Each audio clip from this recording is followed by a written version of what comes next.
Growing up as a teenager, it was just me and my mum that lived together.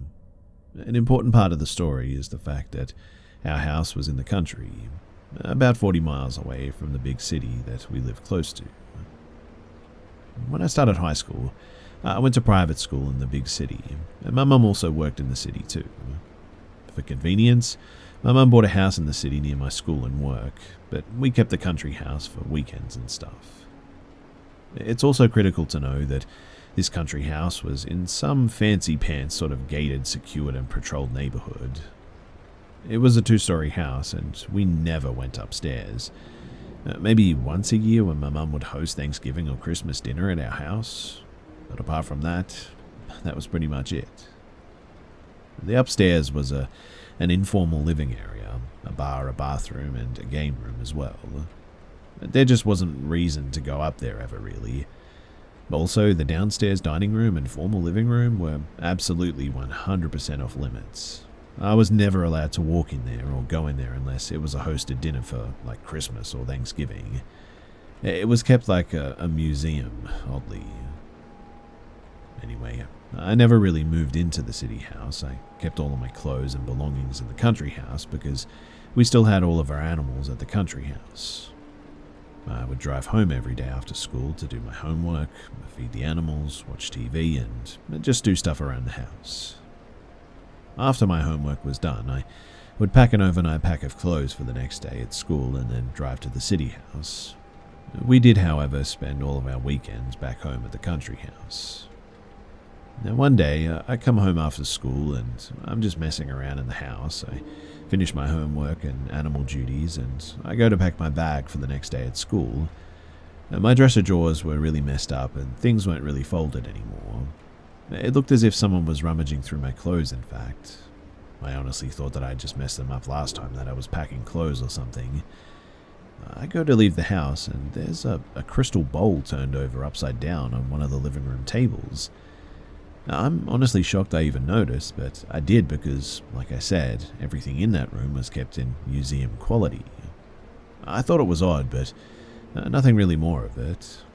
I went to the city house and that was that. Next day, though, I'm back at the country house after school and finished my homework and animal duties again. This time my closet seemed a bit in disarray, and at this point I think, hang on, my mum came home in the middle of the day to see if I had drugs or something in my room?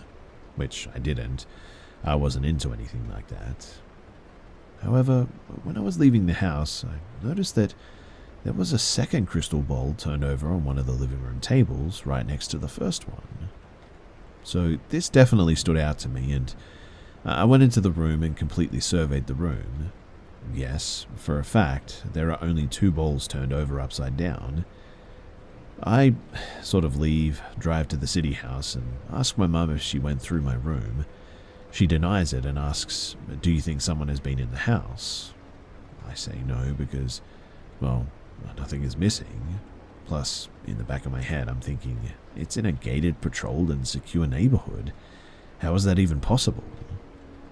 Anyway, the third day I go to school, and a girl a year younger than me at my private high school actually lives directly across the street from the country house. On the off chance we ever stayed the night there, I always drove her to school with me. She comes up to me and says, "We saw you leaving your driveway this morning and we flashed our lights at you, but it was foggy, so I guess you didn't see." At this point, I'm definitely thinking that it's my mum going through my room because my mum and I, at the time, drove matching white Mercedes. So I'm thinking that my neighbour saw my mum's car leaving or something. I drive to the country house after school again, and I walk in and immediately I see a third bowl turned over upside down in the living room. Chills covered my entire body at this. I walk into my room, bed sheets stripped, pillowcases gone. So many things from my bookshelves were missing. It was completely ransacked. I immediately ran outside of the house and called my mum and then the police. When the police showed up, my mum, who was driving to the house but still on the phone with me, asked me to go into her bedroom closet and look under the stack of jeans on her highest shelf. And there was nothing there. But It's apparently one of the 3 places my mum kept her jewelry. She started sobbing and she asked me to check under her underwear in the drawer. And no jewelry there either. She asked me to check under her winter sweaters, but no, nothing there either. She is then hysterical at this point. She asked me to check under the stove, and no, there was nothing there either. That's apparently where she kept a heavy wooden box of silverware that her parents brought her from Sweden when they moved to America. Which means that everything that was of considerable value or heritage was completely gone. Every little thing. Weirdly though, the security gate had 0 unauthorized visitors on the cameras, and none of them were in white Mercedes or anything like that. From my neighbor's testimony, that's what her and her mum saw coming out of our driveway that one morning. The police did a full sweep of the house and identified a space in the upstairs game room where apparently someone had been living. And there were soda cans in the attic space that is accessed through a small door in the upstairs bar. Apparently, I had been coming home as a 16-year-old while somebody or multiple persons were living in our upstairs spaces and had been doing a full scope of the house and all the assets to steal them. To add insult to injury as well, my mother unfortunately died unexpectedly about 3 weeks after the robbery happened. Anything at all of value of hers or of heritage to my Swedish family was now completely gone. The insurance claim that my father had to make, who was entirely out of the picture, turned out to be $480,000. Now, the worst part is that I'm only 16 years old. And remember how my neighbor saw a white Mercedes coming out of her driveway? Well, the local police in the very small town or village that this country house was in, they tried to charge me with robbery and insurance fraud, assuming that I took all of the stuff from our house.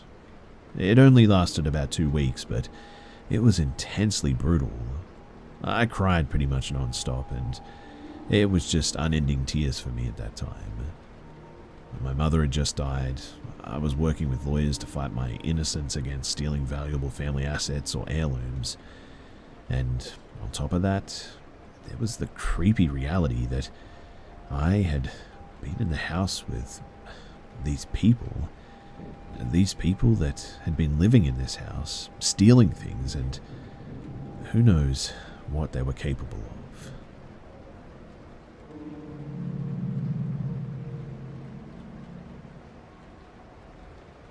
This happened to me last night, and I really don't know how to explain it. For a bit of context, though, my father recently became ill, so I've moved home to help out my mother for a little while at least. I still have young siblings and a grandparent living in the house, so I decided to stay in my parents' caravan out back. They only use it in the summer, so I thought that I could get some privacy there. Now, the caravan gets cold at night, so my dad gave me an electric heater to warm it up. But my mother is very worrisome and is worried leaving it on overnight. It could start a fire and all that. So last night, I go to sleep, and at around 4 a.m., I hear banging on my window. I jump up and open the curtain, and my mother was standing there. I'm not going to lie, I was a little bit worried that something had happened to my father, but she was just there to tell me to turn the heater off. I say, "Great, thanks for waking me up for that," then try to get some sleep. And this is where the weirdness begins. You see, just as I turn over, I begin to hear this very faint crying. At first, I thought it was someone in the house, but it was coming from the direction of the shed behind the caravan. I think to myself that it's just some fox or other animal, but it slowly starts to get louder. Not extremely loud, but loud enough that it was keeping me up. I fling the curtains open to scare whatever animal was out there, but there was no animals. Instead, I see a child-sized shadow thing sitting against the shed, its head in its knees, crying. And man, I have never jumped up so quickly in my life.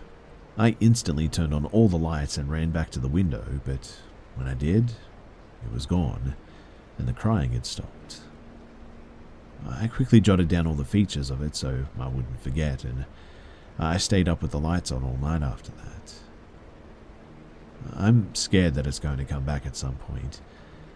Does anybody have any info on what this could be? Like I said, it was child size. It was like a shadow, super dark, darker than the night in fact. The only features that I could see was its body, and quite honestly, I've never been so scared in my life.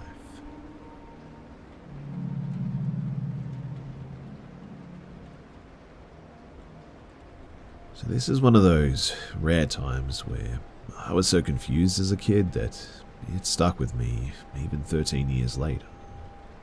This is a bit of a long one, but I would love to hear your thoughts about it, so stick with me. So this was when I was like 8 or 9 years old in my old house, in a building with like 20-something apartments. This building was built in our land, and we got houses there, and about half of all the apartments were occupied by our relatives, and the other half by friends and people that we knew. In our small street, there was just 2 buildings and some private houses owned by us, so we pretty much knew everybody. And this was set up that way so that all of us would be very familiar with everyone living around us.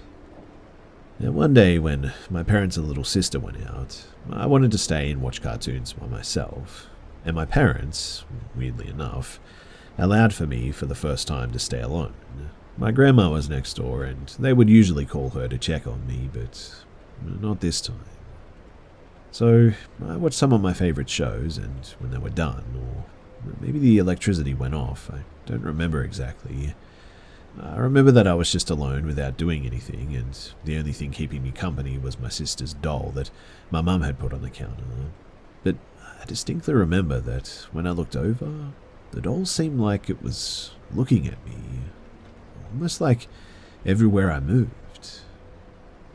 This doll was given to my sister a couple of days ago by my little cousin that owned it before her, and they have 1 year difference.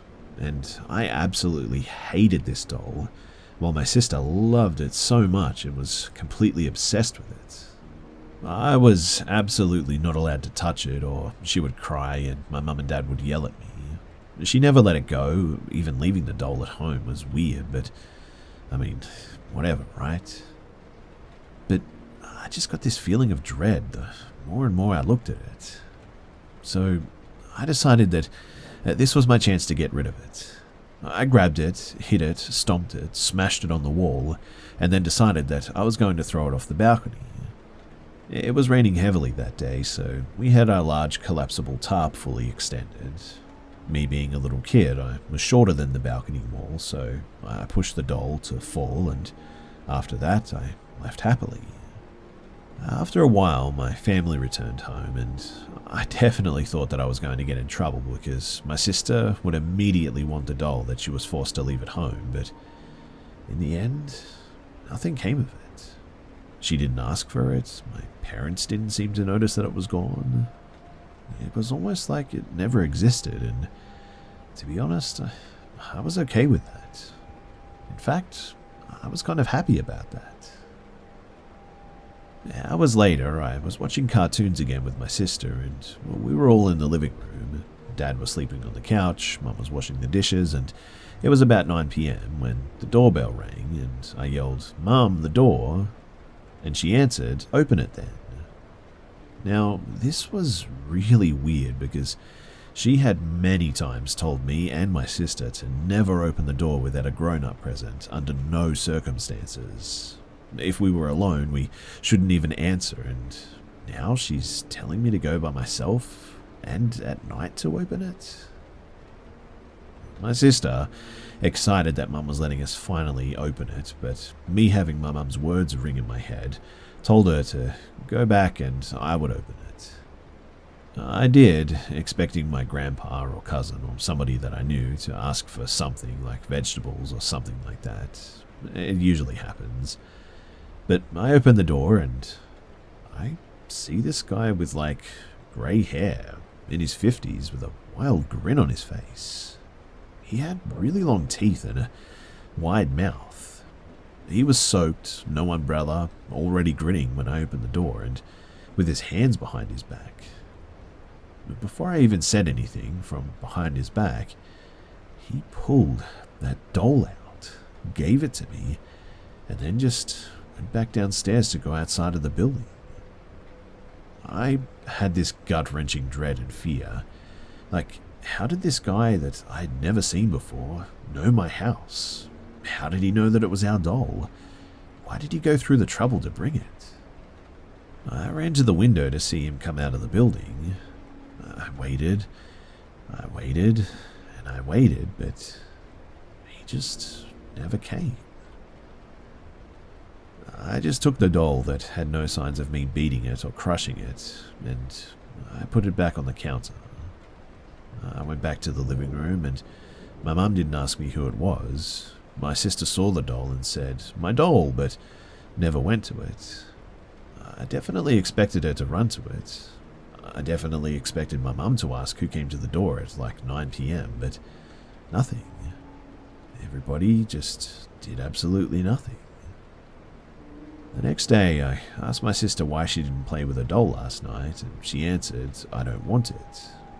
I asked her multiple times why, and she was sure, but every time she said, "I just don't want it." So I took the doll and I put it in the trash. My parents never asked why the doll was in the trash, and it was thrown out with them, and I luckily never saw it again. Now, the weird thing though is that when I questioned my family about that night, they don't really remember it. They don't even really remember my sister having that doll. The whole thing is just really weird, and I can't explain it, even to this day, how everything was just so strange and off at that time. But what do you guys think?